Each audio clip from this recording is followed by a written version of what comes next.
अत्यंत सुरळीत आणि चांगल्या प्रकारे आपली हे करिअर मार्गदर्शन चालू आहे आणि याचा पुढचा टप्पा आपण गाठत आहोत स्पर्धा परीक्षा विशेष सत्र. या स्पर्धा परीक्षा मार्गदर्शनासाठी आपल्याला मार्गदर्शक म्हणून लाभलेले आहेत आपल्या बुरुड समाजाचे नागपूर येथे कार्यरत असलेले STI सेल टॅक्स इन्स्पेक्टर म्हणून कार्यरत असलेले GST विभाग नागपूर माननीय स्वप्नील हांडे आणि यांचा मी आपल्याला परिचय देऊ इच्छितो.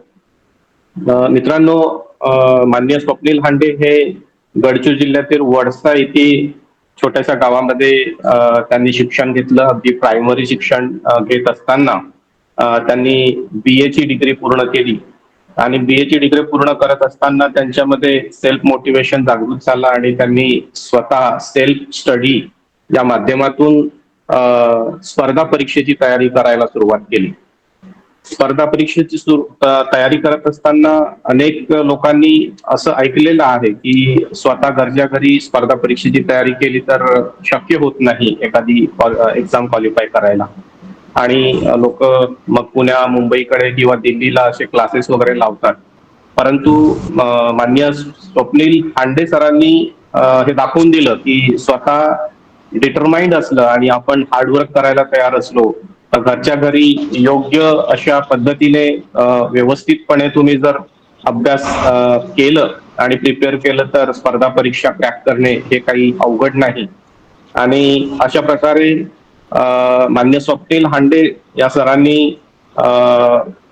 पहिल्यांदा छोट्या एक्झाम्स म्हणजे क्लरिकल मध्ये किंवा मेडिकल काउन्सिलच्या एक्झाम्स असतील अशा अनेक एक्झाम्स त्यांनी पूर्वी स्पर्धा परीक्षा पास केल्या आणि त्यानंतर MPSC मध्ये सुद्धा त्यांनी क्वालिफाय केलं आणि आज ते मागील 7-8 वर्षापासून STI या पदावरती कार्यरत आहेत आणि ते आपल्याला MPSC चं प्रिपरेशन कसं करायचं, MPSC चा स्ट्रक्चर काय असतो, MPSC मध्ये डायरेक्ट रिक्रुटमेंट आणि इनडायरेक्ट रिक्रुटमेंट म्हणजे काय आणि कुठकुठल्या पदासाठी MPSC हे एक्झाम्स कंडक्ट करत असते. MPSC चं प्रिपरेशन करत असताना भविष्यातील विद्यार्थ्यांना अभ्यास कसं करायचं, कुठले पुस्तकं वाचायचे, कुठल्या टॉपिकसाठी कोणत्या ऑथर्सची पुस्तक वाचायची आहे या सर्वांचं मार्गदर्शन आपल्याला मान्य स्वप्नील हांडे ते आपल्या प्रेझेंटेशन मधून देणार आहेत. तर मी विनंती करतो की मान्य स्वप्नील हांडे यांनी या विषयावरती आपलं मार्गदर्शन सुरू करा. धन्यवाद. सर्वांना माझा नमस्कार. मी स्वप्नील उद्धव हांडे, राज्यकर निरीक्षक, वस्तू व सेवा कर कार्यालय अर्थात GST डिपार्टमेंट नागपूरला मी STI म्हणून कार्यरत आहे. सर्वप्रथम आयोजकांनी मला इथे संधी दिली प्रेझेंटेशन करण्याची, त्याबद्दल मी त्यांचं आभार मानतो. आणि अशाच प्रकारे पुढेही आपण अशाच प्रकारचे कार्यक्रम विविध क्षेत्रांना स्पर्श करणारे सांस्कृतिक असो, शैक्षणिक असो किंवा मग फिजिकली सुद्धा अटक करण्याचा प्रयत्न करावा.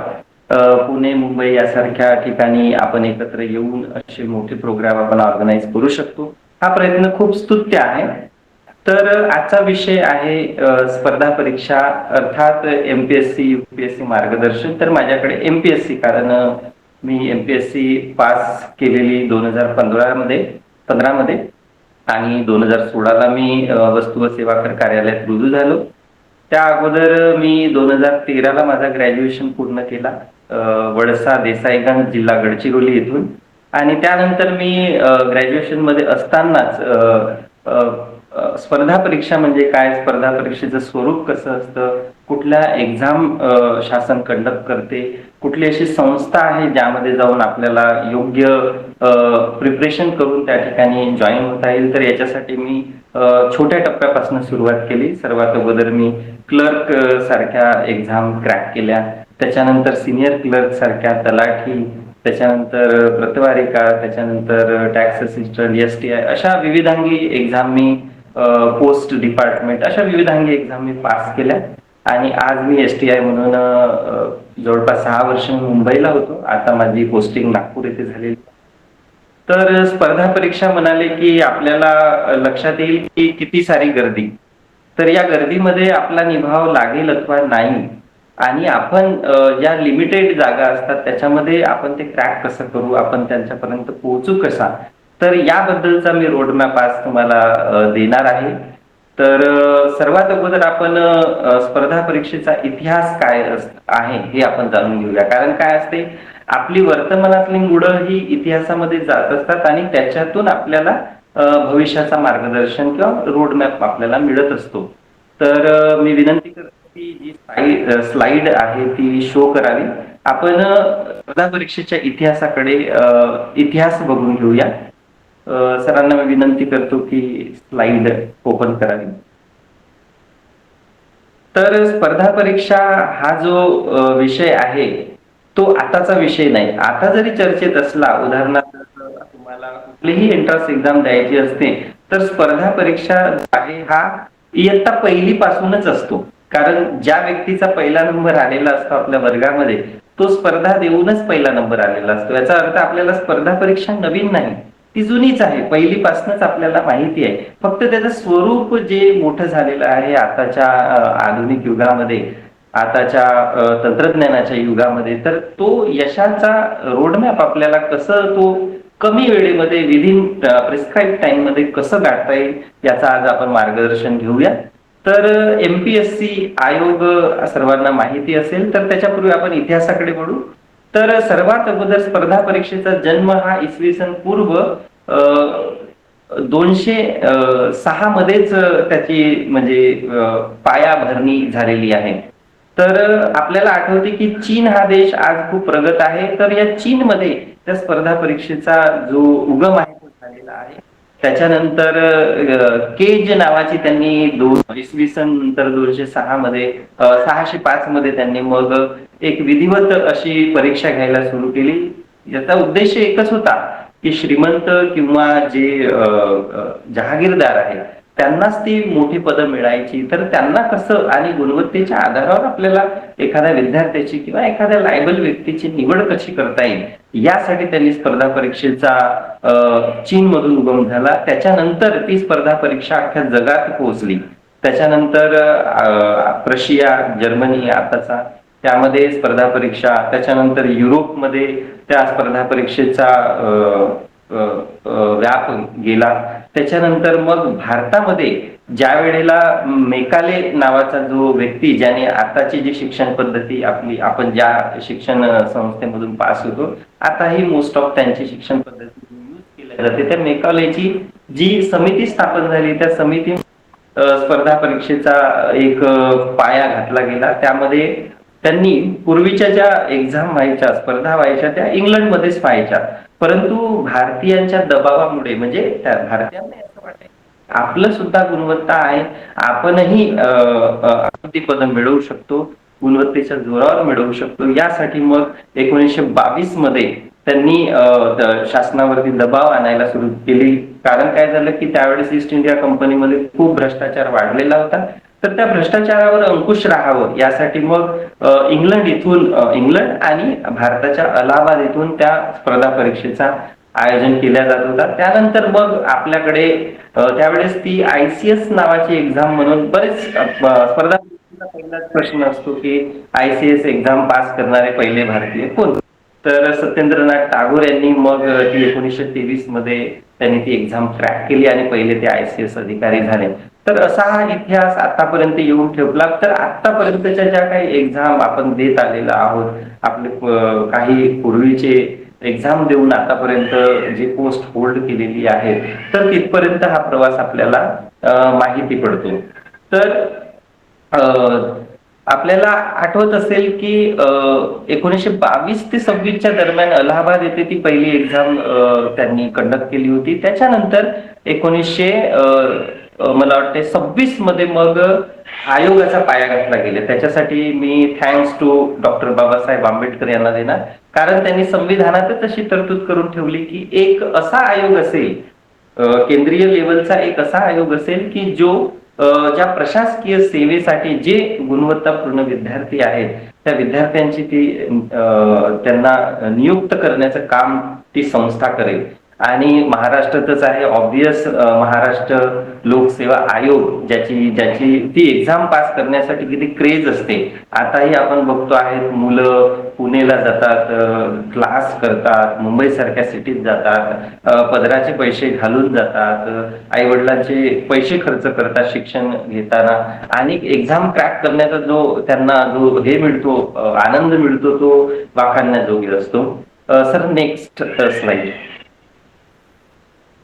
तर ही एक्झाम कशी असते, तर त्याच्यासाठी आपल्याकडे एक संविधानिक संस्था असते, ती म्हणजे MPSC, जी कॉन्स्टिट्यूशन बॉडी आहे. तर तिची रचना अशी असते की त्यामध्ये एक अध्यक्ष असतो आणि 5 ते 7 असे सदस्य असतात. त्यांची संख्या ही कमी जास्त होत असते.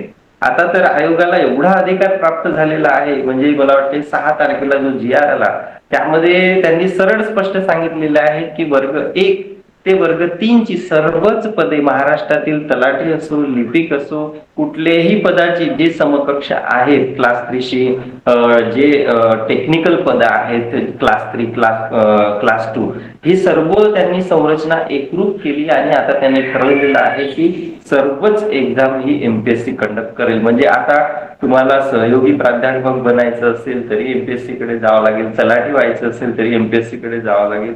म्हणजे पूर्वीचा जो जिल्हा नियोजन आयोग होता, जिल्हा नियोजन मंडळ होता, तो त्यांनी बरखास्त करून टाकला. त्यावेळेला जिल्हाधिकारी हा जो आपल्या जिल्ह्यातील पोस्ट भरत असे, क्लास 3 आणि क्लास 2 ची पदे त्याच्याकडे भरण्यासाठी तो एक्झाम कंडक्ट करायचा आणि दरवर्षी जून जुलै महिन्यात त्या एक्झाम व्हायच्या. तर आता तो मंडळ राहिलेला नाही आणि सर्व एक्झाम आता MPSC ने एक्वायर केलेल्या आहेत. तर MPSCच्या अध्यक्षाची म्हणजे नियुक्ती जी आहे ती राज्यपालाकडून होत असते. त्याचा पदच्युत जर करायचं असेल तर त्यांना राष्ट्रपतीच करू शकतो आणि त्यांना एवढा पॉवर दिलेला आहे त्या बॉडीला की म्हणजे एखादा सदस्य किंवा अध्यक्ष यांना काढणे किती कठीण आहे. म्हणजे घेणे खूप सोपं आहे, पण त्यांना काढण्याचा जो हे असतो, एक प्रोसेस असते, ती खूप कठीण केलेली आहे. आणि त्यांचा जो खर्च आहे म्हणजे ज्यांचा पेमेंट भत्ते जे काही आहे ते आपल्या संचित निधीतून राज्याच्या ते त्यांचा खर्च केला जातो. आणि त्यांची जी पात्रता असते तर त्याच्यामधले जे निम्मे सदस्य आहेत म्हणजे 5 किंवा 7 त्यापैकी 4 सदस्य असे असतात की त्यांची सरकारी सेवेतील त्यांचा किमान 10 वर्षाचा अनुभव असायला पाहिजे. म्हणून पात्रता त्यांची निवड होण्यासाठी आणि त्यांचा कार्यकाळ हा 62 वर्षे वयाच्या किंवा 6 वर्षे, म्हणजे जो आधी होईल. म्हणजे उदाहरणार्थ एखाद्या व्यक्तीची नियुक्ती समजा 59व्या वर्षी झाली तर त्याला 3च वर्ष मिळणार, तर असे 6 वर्ष किंवा वयाच्या 62व्या वर्षापर्यंत तो त्या संविधानिक संस्थेचा अर्थात MPSCचा तो अध्यक्ष किंवा सदस्य राहू शकतो. सर पुढची स्लाइड. तर आता ही जी MPSC आहे, जी प्रतिष्ठित एक्झाम आहे, त्याच्या काही लेयर्स आहेत. त्या लेयर्स मध्ये आपल्याला प्रामुख्याने जी समजा आपल्याला उपजिल्हाधिकारी व्हायचं आहे, DYSP व्हायचा आहे, अर्थात पोलीस उपअधीक्षक व्हायचा आहे, तहसीलदार व्हायचा आहे, BDO व्हायचा आहे, गटविकास अधिकारी व्हायचा आहे. तर ह्या ज्या काही क्रीम पोस्ट आहेत, A ग्रुपच्या पोस्ट आहेत, त्या सर्व राज्यसेवेच्या नावाखाली म्हणजे तसं वर्ग 1 ची जी सर्व पद आहेत, राज्यसेवा जी पूर्वी ऑब्जेक्टिव्ह होती म्हणजे वस्तुनिष्ठ पर्यायाची एक्झाम होती, जी की 2025 आणि 26 पासून ती आता वर्णनात्मक झालेली आहे. अर्थात UPSC इक्वालेंट त्यांनी ते अभ्यासक्रमाची त्याची रचना केलेली आहे. म्हणजे एखादा विद्यार्थी UPSC करत असेल तर त्याला राज्यसेवा काढणे अर्थात MPSC काढणे खूप सोपं असते. म्हणजे आता उदाहरणार्थ त्यांना मराठी, इंग्रजी, राज्यशास्त्र, अर्थशास्त्र, इतिहास, भूगोल या सर्व विषयांचा सखोल आणि लिहिण्याची हातोटी म्हणजेच व्यवस्थित त्याचा ड्राफ्टिंग करता यायला पाहिजे, व्यवस्थित आपल्या उत्तराची मांडणी करता यायला पाहिजे. हे जर कौशल्य त्याच्याकडे असेल तर तो विद्यार्थी, तो गुणवंत विद्यार्थी या क्रीम पोस्ट पासून जास्त लांब राहणार नाही.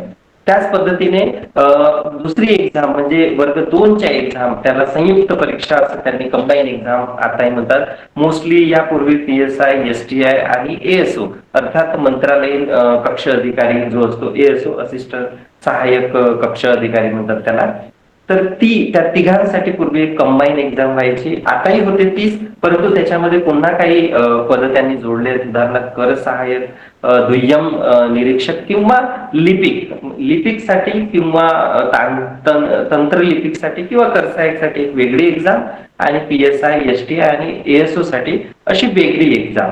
अशा 2 एक्झाम वर्षभरातून त्या कंडक्ट केल्या जातात, परंतु दोघांचाही अभ्यासक्रम सेम आहे आणि दोघांच्या एक्झाम ह्या वस्तुनिष्ठ पद्धतीने कंडक्ट केल्या जातात.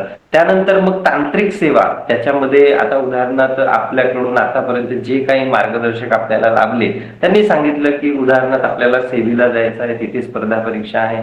ऍग्रीमध्ये समजा तुम्ही बाहेर पडल्यानंतर आपल्याला कृषी अधिकारी व्हायचं आहे, त्याच्यासाठी सुद्धा MPSC स्पर्धा परीक्षेचं आयोजन करते. अभियांत्रिकीमध्ये म्हणजे तुम्ही मेकॅनिकल असाल, सिव्हिल असाल, इलेक्ट्रॉनिक असाल किंवा इलेक्ट्रिकल असाल, कुठल्याही स्ट्रीमचा इंजिनियर असेल तरी त्याच्यासाठी दरवर्षी MPSC ही तांत्रिक परीक्षा घेत असते, जे की क्लास 1 आणि क्लास 2 म्हणजे सिव्हिल इंजिनियरसाठी किंवा मेकॅनिकल इंजिनियरसाठी किंवा इलेक्ट्रॉनिक्स इंजिनियरसाठी ते एक्झाम दरवर्षी केल्या जातात. जवळपास 250 ते 300 जागा दरवर्षी असतात.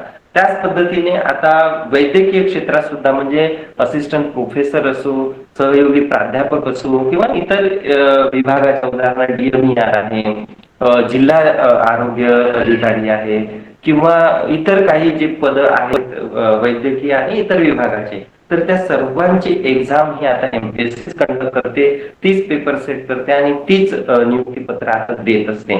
तर पुढची स्लाइड. तर आता या ज्या एक्झाम आहेत, ज्या राज्यसेवा आणि संयुक्त पूर्व परीक्षा किंवा इतर तांत्रिक ज्या परीक्षा आहेत, तर त्यांचं स्वरूप कसं आहे. मी आधीच म्हटल्याप्रमाणे तुम्हाला सांगितलेलं आहे की आता कुठलीही एक्झाम जी क्लास 1 ची असेल त्याच्यासाठी कृषी अधिकारी असू द्या, BDO असू द्या, अर्थात राज्यसेवा असू द्या, अभियांत्रिकी सेवा असू द्या, त्याच्यामध्ये पहिला पेपर हा वस्तुनिष्ठ बहुपर्यायवाची असतो. ऑप्शन असतात आणि ऑप्शनला पुन्हा ऑप्शन दिलेले असतात. अशी वस्तुनिष्ठ बहुपर्याय वाचीची एक्झाम 100 मार्काची जी असते ती राज्यसेवेसाठी असते. आणि दुसरा पेपर CSAT चा असतो, तो 400 गुणाचा असतो आणि तो 200 म्हणजे 400 असे एकूण 800 गुणाची एक्झाम होत असते प्रिलिम साठी. तिला प्रारंभिक परीक्षा असं म्हणतात. तर त्याच्यामध्ये CSAT हा आता फक्त पूर्वी महाराष्ट्र शासनासाठी म्हणजे UPSC ला CSAT हा ऑप्शनलच होता. त्यावेळेला फक्त किमान गुण पात्रता प्राप्त केली की तुम्ही CSAT पास झाले, परंतु जो कट ऑफ लागायचा UPSC चा तो पहिल्या पेपर नुसार लागायचा. मग तीच पद्धत महाराष्ट्र शासनाने सुद्धा अवलंबली आणि आता त्याच धर्तीवर आपण सुद्धा CSAT हा क्वालिफाईंग केलेला आहे. आणि जो पहिला पेपर आहे वस्तुनिष्ठ बहुपर्यायवाची, त्याच्यावरच आपण आता मेरिट आपण लावतो आहे. आणि मुख्य परीक्षा असते ती एकूण 1750 गुणाची आणि मुलाखत असते तुम्हाला 275 गुणाची. तर हा सर्व बदल हा रिसेंटली बदल झालेला आहे, कारण पूर्वी 2025 पर्यंत हा बदल नव्हता.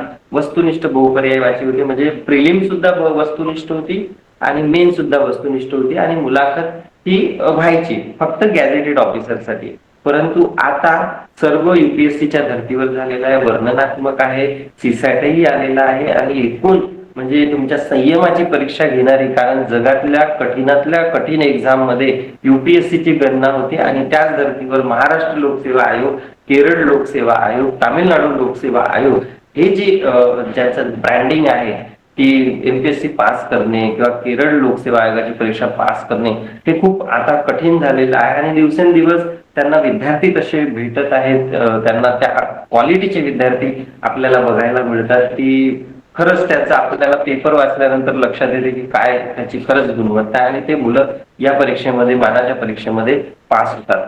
पुढची स्लाइड सर. तर 25-26 पासून जो हा राज्यसेवेचा पॅटर्न नवीन आलेला आहे, त्याच्यामध्ये प्रिलिम होते जी की चाळणी परीक्षा असते, त्याच्यानंतर मुख्य परीक्षा असते, त्यामध्ये तुमची गुणवत्ता ठरली असते. म्हणजे प्रिलिमच्या मार्क्सचा कुठेच वापर केला जात नाही, ती फक्त चाळणी आहे की 1 लाख विद्यार्थी बसले तर आपल्याला फक्त 10,000 विद्यार्थी तिथून मुख्य परीक्षेसाठी पुढे पाठवायचे आहेत. आणि दरवर्षी 500 ते 600 एवढी पदांची संख्या असते. त्याच्यामध्येही DYSP चे पद असतात, उपजिल्हाधिकारीचे पद असतात आणि जे क्रीम असतात ते खूप कमी असतात, जसं सहाय्यक आयुक्ताचे सारखे पद आहेत तर ते कमी असतात, लिमिटेड असतात. परंतु बाकीचे जे आहेत जसं बीडीओ आहे, शिक्षण अधिकारी आहे, तहसीलदार आहे, नायब तहसीलदार आहे, यासारख्या पदांची संख्या भरपूर असते. त्याच्यामुळे पहिली प्रारंभिक परीक्षा जी असते ती चाचणी परीक्षा असते आणि या चाचणी परीक्षेतून काहीच विद्यार्थी मुख्य परीक्षेला जातात आणि मुख्य परीक्षा ही आपल्या चिकाटीची आणि परिश्रमाची खरंच म्हणजे एक स्टँडर्ड सेट केलेला आहे एमपीएससीने. कारण त्याच्यामध्ये तुम्हाला मराठीमध्ये एसे, तुमचा प्रेसिस, तुम्हाला पत्र पाठवण्याची शैली, सर्व गोष्टी त्यांनी त्यामध्ये वापर म्हणजे अभ्यासक्रमात तशी संरचना त्यांनी टाकलेली आहे. इव्हन तुम्हाला अभियांत्रिकीचंही ज्ञान असायला पाहिजे. भूगोल व कृषी नावाचा तिथे विषय आहे. भूगोल व कृषीचा सेपरेट विषय असतो. तर कृषीचे जवळपास 40 ते 45 प्रश्न त्यामध्ये मुख्य परीक्षेला येत असतात. इव्हन भूगर्भशास्त्र आहे, त्याच्यानंतर जिओलॉजी आहे, त्याच्यानंतर विज्ञान सुद्धा हा एवढा वास्ट विषय, बायोलॉजी, केमिस्ट्री, फिजिक्स सर्व विषय तिथे इन्क्लूड केलेले आहेत आणि ती एक्झाम पास झाल्यानंतर आपल्याला ती मानाची पदं मिळतात. पण याच्यासाठी खूप संयम आणि चिकाटीची गरज असते. तर पुढची, तर सर्वात अगोदर आपल्याला काय असते की रूल आणि रिसोर्सेस या दोघांचाही सामंजस्य कसं राहील याचा विचार करावा लागतो. त्याच्यासाठी काय करायचं आहे की महाराष्ट्र.gov.in या साईटला भेट द्यायची, त्या साईटचा अभ्यास करायचा, त्या साईटवरती दिलेल्या अभ्यासक्रमाचा काटेकोरपणे आपल्याला एकूण एक शब्दावरती भर देऊन त्याचा अभ्यास करायचा आहे. कारण अभ्यासक्रम हाच तुमची दिशा आणि दशा ठरवतो, कारण तो राजा आहे.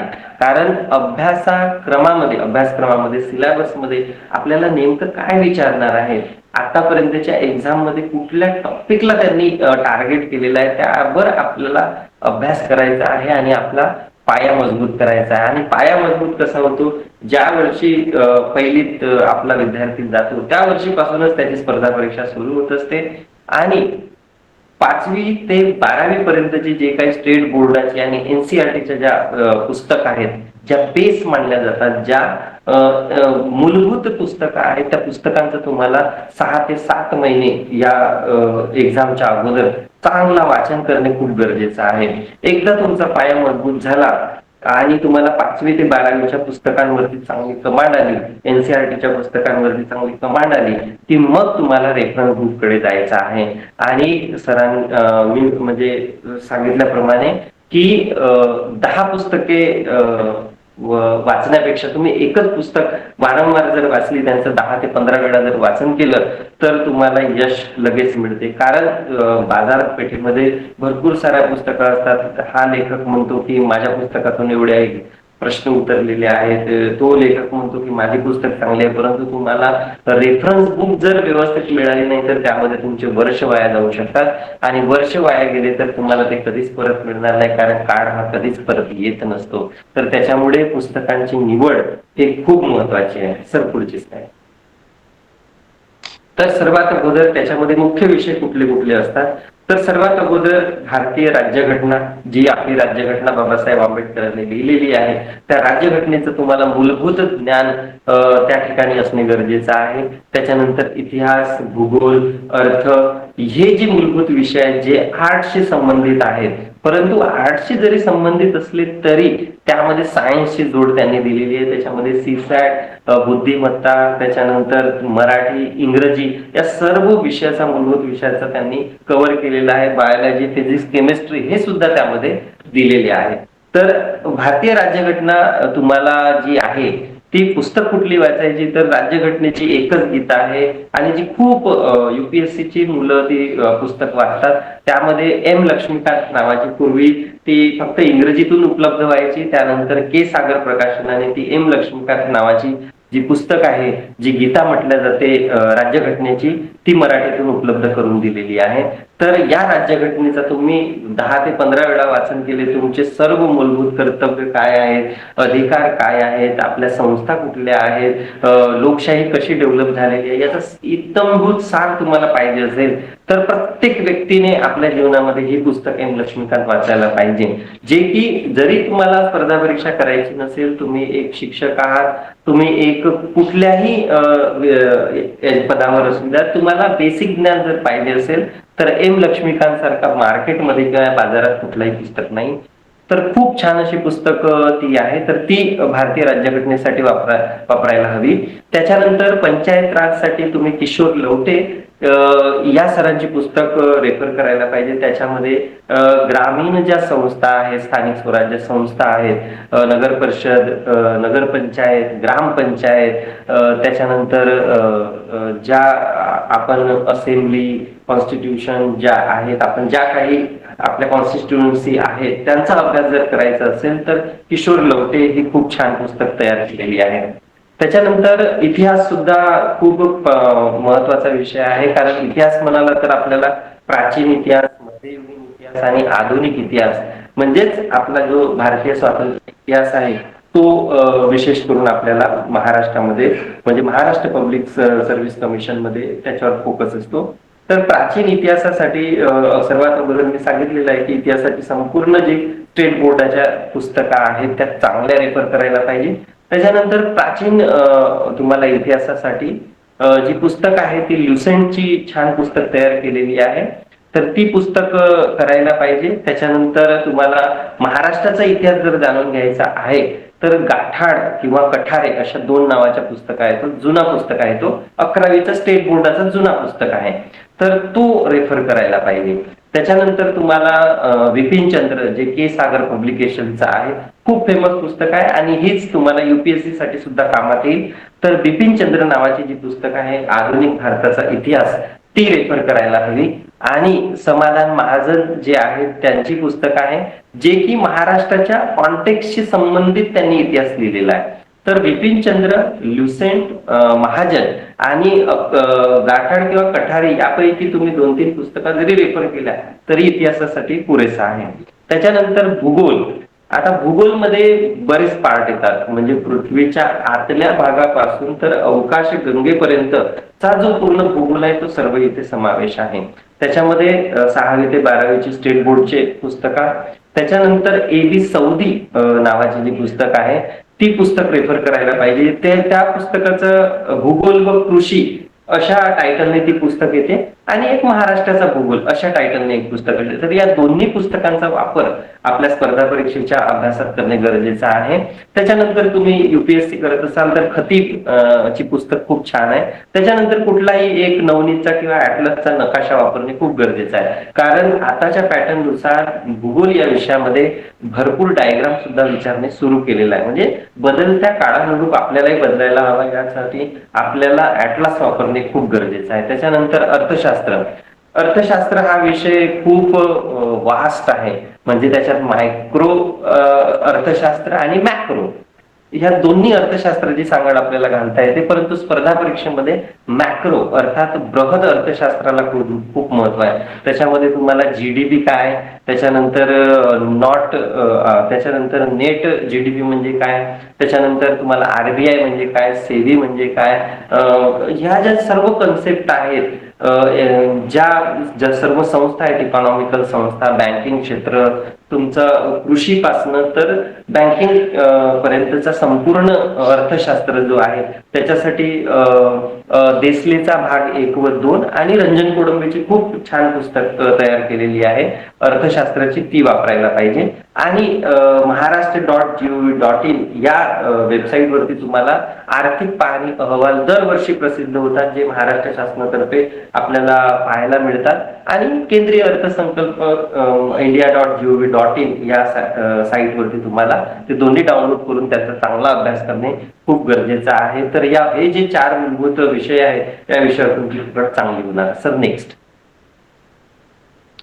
त्याच्यानंतर मी तुम्हाला म्हणालो की फक्त इतिहास, भूगोल, अर्थ वाचूनच काही होत नाही, तर इथे सामान्य विज्ञान अर्थात जनरल सायन्स सुद्धा खूप गरजेचं आहे. त्यासाठी 5वी ते 10वी पर्यंतची व एनसीईआरटीची 11वी आणि 12वीची जी पुस्तक आहे जी नीट साठी खूप वापरल्या जातात आणि ती फादर ऑफ एनसीईआरटी नीटच्या एक्झामसाठी आपण प्रिपेअर करतो, ती 12वीची बायोलॉजीची पुस्तक अभ्यासणे खूप गरजेचं आहे.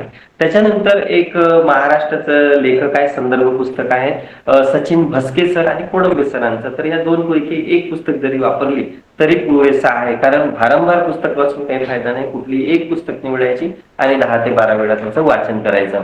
त्याच्यानंतर याच्यामध्ये तुमच्या बुद्धिमत्तेचा कस सुद्धा लागणार आहे, कारण याच्यामध्ये ऍप्टिट्यूड आणि रिझनिंग अर्थात मॅथ आणि बुद्धिमत्ता ह्या दोन्ही गोष्टी सीसॅट या पेपर 2 मध्ये प्रिलिमच्या विचारल्या जातात. आणि त्याच्यासाठी खूप मुलं बँकिंग क्षेत्रातले मुलांच्या लेवलची ती एक्झाम, त्याच्यापेक्षाही कठीण एक्झाम, त्याच्यामध्ये सिटिंग अरेंजमेंट, दिशा, वेळ, कार्ड या सर्व गोष्टींचा कॅलेंडर, त्याच्यानंतर वेगवेगळे रेल्वेची उदाहरणे, वेगवेगळे टाईप ऑफ खूप व्हेरियस असं ते सीसॅट आहे. तर त्याच्या अभ्यासासाठी तुम्ही सचिन ढवळकरांची पुस्तकं खूपच छान आहे आणि खूप रिकमेंड केल्या जाते, तर ती पुस्तक वाचणे गरजेचं आहे. आणि सामान्य अंकगणितासाठी तुम्ही पंढरीनाथ राणे आणि बुद्धिमत्तेसाठी अंकलगी जरी वापरली तरी पुरेसा आहे. आणि तुम्हाला ऍडव्हान्स जर खूपच बुद्धिमत्तेत पारंगत व्हायचं आहे तर RS अग्रवाल जे की बँकिंगचे मुलं वापरतात, ती सुद्धा पुस्तक वाचणे खूप गरजेचं आहे. त्याच्यानंतर भाषा विषय असतो.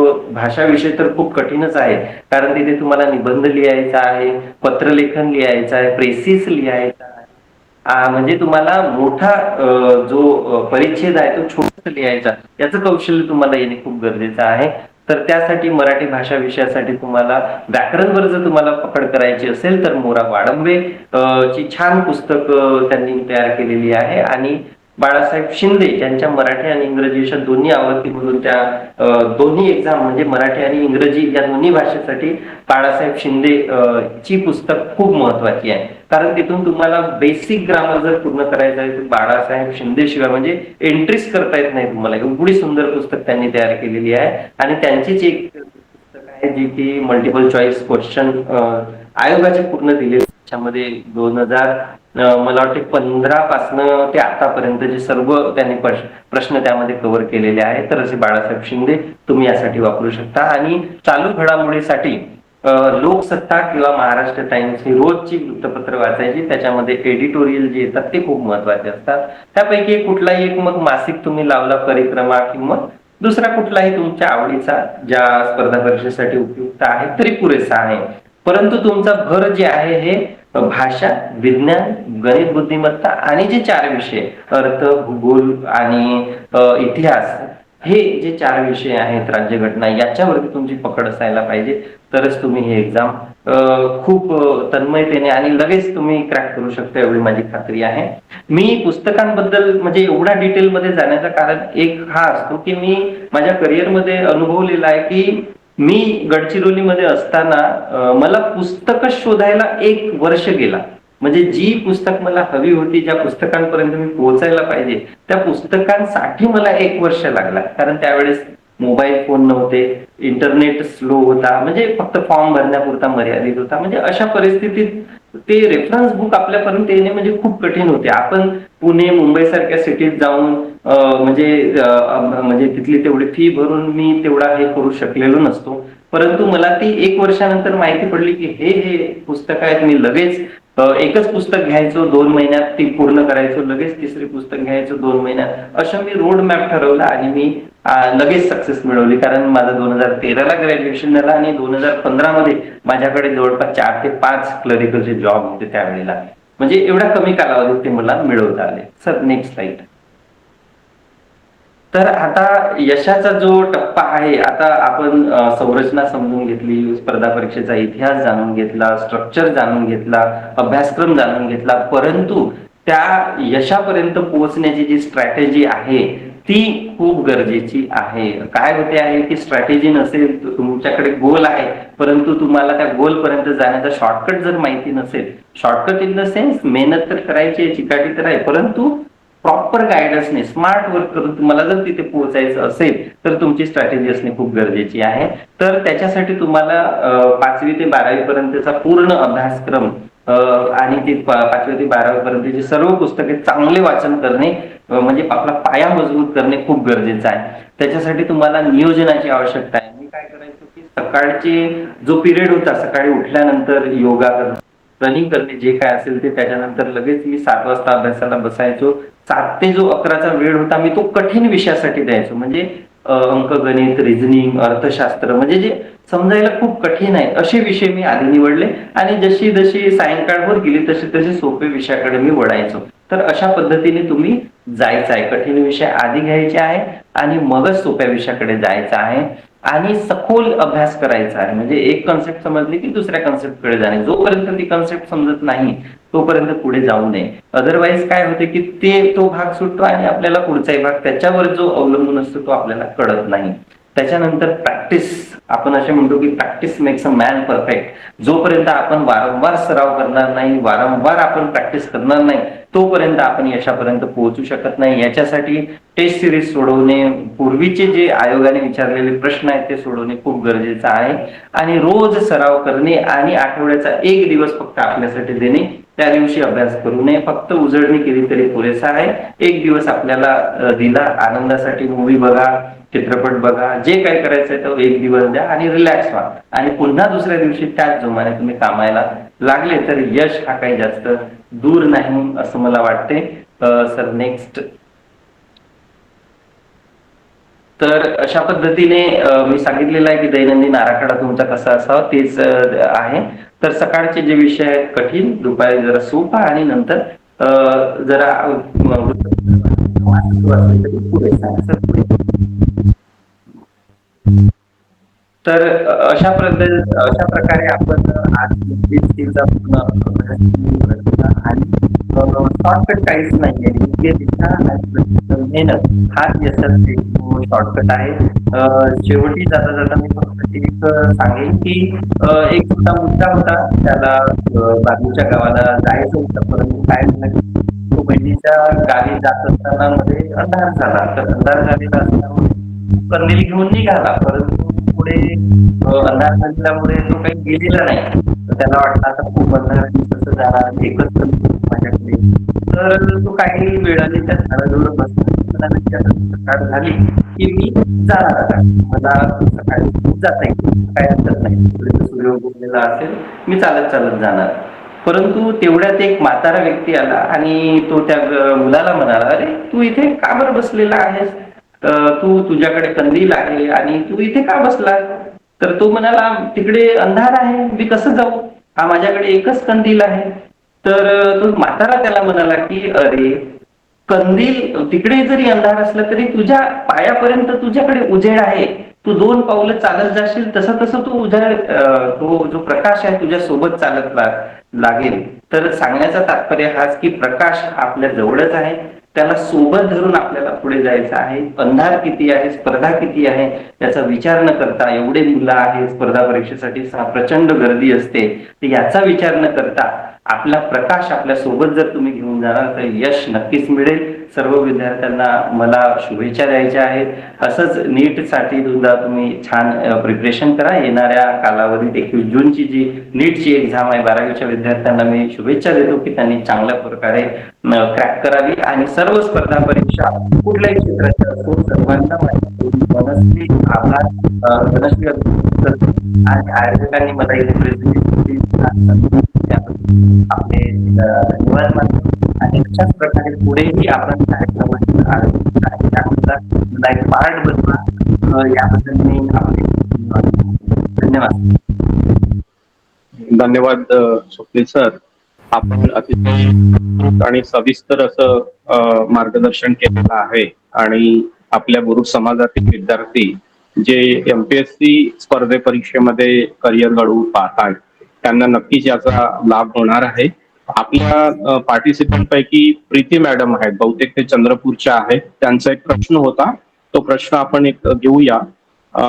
त्यांचं असं म्हणणं होतं की या सर्व ज्या एक्झाम्स आहेत या साठी त्या इलिजिबल आहेत की नाही, कारण की त्यांची एज आता 45 आहे आणि या एमपीएससी साठी विविध पदांसाठी वेगवेगळा एज क्रायटेरिया आहे. तर याबद्दल आपण थोडंसं त्यांना मार्गदर्शन करूया की त्यांना कुठल्या एक्झाम सुटेबल होतील. हा सर, यामध्ये आपल्याला जी मुलींची पात्रता जी असते त्यामध्ये SC ST आता 45 पर्यंत आपल्याला दिलेली आहे, 48 पर्यंत दिलेली आहे, सॉरी 43 पर्यंत दिलेली आहे. आणि जे अपंग असतात त्यांना 2 वर्ष एक्सटेन्शन दिलेलं आहे. आणि जे इतर मागासवर्गीयातून आलेले असतात त्यांना 38 ची एज लिमिट दिलेली आहे. आणि प्रत्येक पदागणिक ही पात्रता बदलत असते. उदाहरणादाखल आपल्याला राज्यसेवा द्यायची असेल तर कुठल्याही शाखेतून केलेली पदवी ही पुरेसी आहे. म्हणजे तुम्ही MBBS वा नर्सिंग करा किंवा कला शाखा निवडा, वाणिज्य शाखा निवडा, या कुठलीही एक संविधानिक पदवी असली तरी तुम्ही राज्यसेवेसाठी पात्र ठरतात. फक्त काही अशा एक्झाम आहेत ज्याच्यामध्ये फिजिकल क्रायटेरिया असणे गरजेचं आहे. उदाहरणार्थ उंची, रनिंग असणे किंवा म्हणजे शारीरिक पात्रता. आणि कृषी समजा क्षेत्र असेल, म्हणजे कृषी अधिकारी व्हायचा असेल तर त्यांच्या स्ट्रीम मधली असलेली पदवी, कृषीची पदवी असणे गरजेची आहे. इंजिनियर जर तुम्हाला व्हायचं असेल, उदाहरणार्थ सिव्हिल इंजिनियरसाठी मी फॉर्म भरला ज्याच्या 2 एक्झाम असतात, तर त्यांच्यासाठी सुद्धा त्या स्ट्रीम मधली ती संविधानिक पदवी असणे गरजेचं आहे, तरच तुम्हाला फॉर्म भरता येतो. आणि ज्या प्लेन असतात, ज्या राज्यसेवा आहे, तुम्हाला उपजिल्हाधिकारी वगैरे व्हायचं आहे, तलाठी व्हायचं आहे, लिपिक व्हायचं आहे, तर याच्यासाठी फक्त संविधानिक पदवी असणे गरजेचं आहे.